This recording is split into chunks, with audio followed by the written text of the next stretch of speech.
In Coach Sark's second ever game at Texas, the Longhorns traveled to Fayetteville and lost 40-21. That really be a wake-up call for that program, which would set in motion a 5-7 season. It's a little bit cooler tonight, and it's getting darker earlier, which means one thing. It's almost time for playoff football in Texas. Tonight, in the second to last week of the regular season, Bastrop Bears and the Pflugerville Panthers, two teams that have really established themselves in this district, developing every year and becoming one of the top 3 teams to lead their district. Maintaining boat fleets and paying coaches' salaries haven't been Texas Crew's only financial hardships. Prior to 2012, the team used to practice out of a boathouse donated by an alumni until it was suddenly sold.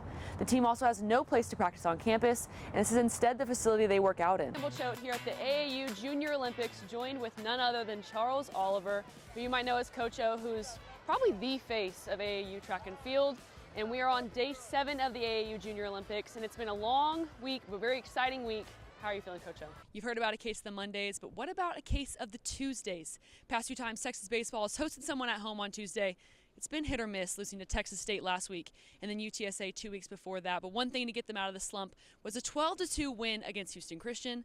But if you're Campbell Choate, what you need to get you out of the slump is a hot dog before the game. Ahead of Saturday's game, where Texas played the Aggies for the first time in 13 years, their bus route made sure to go through all the A&M fans before they got into the stadium. And instead of rattling the Texas team, all it did was make them lock in, according to Sark. Square the blades up at the finish, square the bodies, control the bodies. Sean McKenna knows what it's like to be at the top of his game. He rode in the 2012 World Championship. Now in his second year as head coach of Texas Crew, he's trying to lead his rowing team to do the same. Who wouldn't want to be in Texas and come down to the Longhorn brand? Last year, the team took home a team points trophy from the National Championship Regatta. But Texas Crew has its challenges out of the water. The university doesn't pay McKenna's salary. But it all comes from fundraising. It comes from alumni. It comes from sitting there dialing for dollars. Because Texas Crew is not an NCAA recognized program. The team receives little funding from the university, leaving rowers to fundraise money themselves. We're dealing with some older equipment. We're not able to have like the state-of-the-art stuff just because of how difficult it is to fundraise. Fundraising efforts include an almost 800-mile row across Texas and a rent-a-rower program. Rowers complete tasks like yard work, babysitting, or tutoring for money. I also helped trim gardening plants one time. That was a really weird one. I didn't expect to do that, but it does help supplement the dues we pay. CBS Austin reached out to the NCAA, and they said it's up to the school to make Crew a varsity sport, saying, quote, that isn't an NCAA national office decision. Go. Bye. Although there is a high priority for fundraising, Coach McKenna says that his priority is culture. Where we lack in resources and funding, we can make up for in weaponizing culture. We can identify those who want to be here, who want to be successful, and we can reward those athletes with opportunities. CBS Austin reached out to the University of Texas Athletic Department in response to why Crew isn't a varsity sport, but they've yet to respond. In studio, Campbell Choate, CBS Austin News. Texas football is no longer the only undefeated team in the SEC, but they're in a pretty similar situation as they were last season. In the 2023 season, Texas would lose to Oklahoma in pretty much the middle of regular season play, but then they would go to win out all their games remaining after that. The loss to Georgia definitely hurt, but Sark said that every game from now on is going to be an SEC championship, but this team really has to rely on their veteran leaders.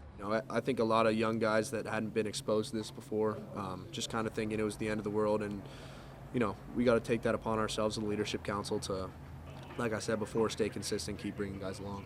We know what a loss can do to a team where you lose and then the next week you're still thinking about that same game and you end up losing again. This week is a good test on our leadership to see how we treat this week. Are we going to still dwell on what happened, or are we going to get back to work and work to beat Vandy? Both Alfred Collins and Gunnar Helm said that David Benda was one of the first people to talk to the team after the loss to Georgia in order to help them turn the page and focus on Vandy instead. It's a message of positivity, This wasn't going to define our season. We left a lot out there, and I just wanted the team to know that we still have everything in front of us. We just need to keep on working day in and day out.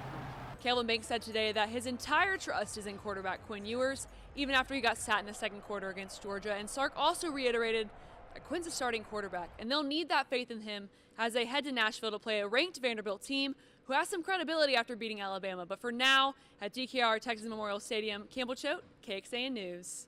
Texas and Arkansas have a storied rivalry featuring one of the most famous games in college football back in 1969. Although today's game wasn't of that magnitude, it was significant as it was the team's official return to the rivalry as conference opponents. Fans are ready for the Longhorns in Razorback Stadium for the 80th matchup between Texas and Arkansas, with a lot of horns down being thrown around the stadium. First quarter, Taylon Green's pass is intercepted by Jahdae Brown. He was on fire yesterday, recording his 4th interception of the season and ending the game with 7 total tackles. Then Ewers for a 20-yard touchdown pass to Matthew Golden, rolling to the right, and then Golden is in. For the first score of the game, Texas up 7-0. Then the third quarter, Texas up 13-0. Arkansas's Jaquindon Jackson gets a 12-yard run for the first down, going off to the outside. And that proved to be pretty important, as just 2 plays later, 1-yard touchdown for Jackson to get in the end zone. Arkansas's first and only touchdown of the game. Arkansas on the board for 13-7. Then in the fourth quarter, Texas up 13-10. Jaden Blue runs, fumbles, but luckily for him, it's going to roll off to the side at Arkansas's 14-yard line for a 28-yard gain. Then ball at the 1, Ewers touchdown pass to Matthew Golden. Longhorns up 20-10 after this one. 2 feet in for Golden, and then his 8th touchdown of the season. Next drive for Arkansas, C.J. Brown gets the pass, but Alfred Collins forces the fumble and is recovered by Texas's Michael Taff. Longhorns win 20-10 over their old Southwest Conference rival, improving 5-1 in the SEC and 9-1 overall for the 2nd straight year, and they lead the SEC now. Longhorn men hosted Mississippi Valley State in the mood today, and it was a close game early on. Arthur Kaluma drives and makes the layup. Longhorns up 5 after that. Then in the second half, Texas is up by 8. You're going to see here Kaluma passes to Trey Johnson for the 3, and Texas up by 11. That recruit seems to be looking pretty good in his freshman year. Game is starting to get a little out of hand here now. Johnson with the 3, 18 points for the freshman from Garland. Then a little later, Kaluma drives, and he's going to make a reverse layup, making it look just so easy. And Longhorns are up by 30. Kaluma ends with 18 points. Texas wins 89-43 for their 3rd straight win. Longhorns are undefeated in non-conference games at the Moody Center. The UT women's basketball team will go for their 3rd in a row tomorrow in Chicago when they take on DePaul. Tip-off is set for 6:30.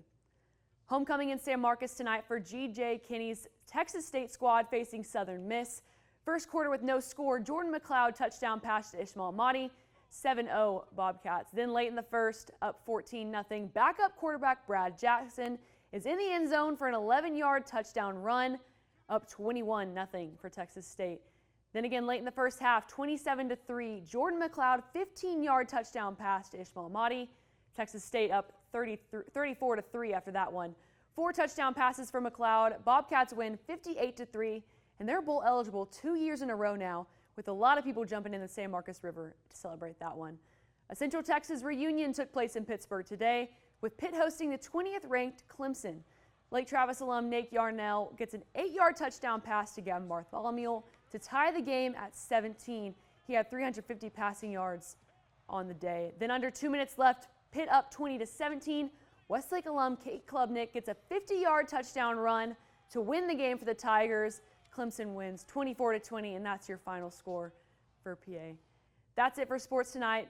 I'm Campbell Choate, live in studio.